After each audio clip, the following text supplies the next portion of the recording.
बॉलीवुड की popular singer Neha Kakkar एक बार फिर सुर्खियों में, लेकिन इस बार वजह उनका कोई गाना नहीं है, बल्कि ऑस्ट्रेलिया के मेलबर्न में हुआ उनका वो लाइव शो है जो काफ़ी चर्चा में रहा था।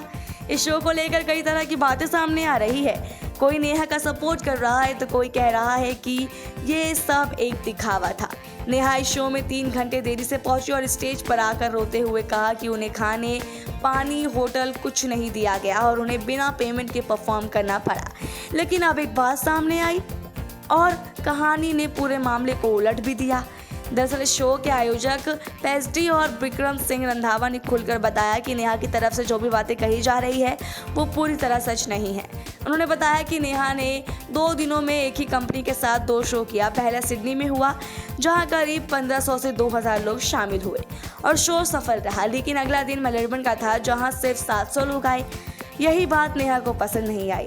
आयोजकों का दावा है कि नेहा ने परफॉर्म करने से मना कर दिया और कहा कि जब तक स्टूडियो पूरा नहीं भरता वो स्टेज पर नहीं आएंगी।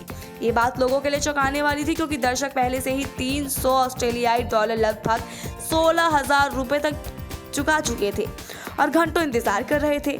और इसी बीच नेहा का लेट आना और फिर स्टेज पर रोना लोगों को ड्रामा लगा। नेहा ने तो ये भी आरोप लगाया था कि उन्हें पेमेंट नहीं मिला, साउंड चेक नहीं हुआ, होटल और खाने की कोई व्यवस्था नहीं थी। लेकिन पेस्टी और विक्रम ने इन सभी बातों को झूठा बताया। उनका कहना है कि नेहा 5 स्टार होटल में ठहरी थी, लग्जरी जी वैगन में ट्रैवल कर रही थी और उनके ठहरने के पूरे इंतजाम पहले से किए गए थे। उन्होंने कहा कि अगर होटल नहीं बुक था तो वो फिर ठहरी कहाँ थी। जहां तक साउंड चेक का सवाल है, आयोजकों ने बताया कि शो में नेहा से पहले ओपनिंग एक्ट हो चुके थे और साउंड पूरी तरह से काम कर रहा था। इसलिए कहना कि साउंड चेक की वजह से ये देर हुई, सच्चाई से कोसों दूर है।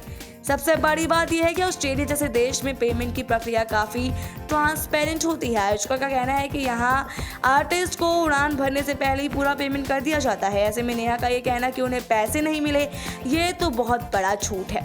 नेहा ने भले स्टेज पर कहा हो कि उन्होंने फ्री में परफॉर्म किया, लेकिन अब जब मेलबर्न शो से जुड़ी परतें खुल रही हैं तो तस्वीर कुछ और ही दिख रही है।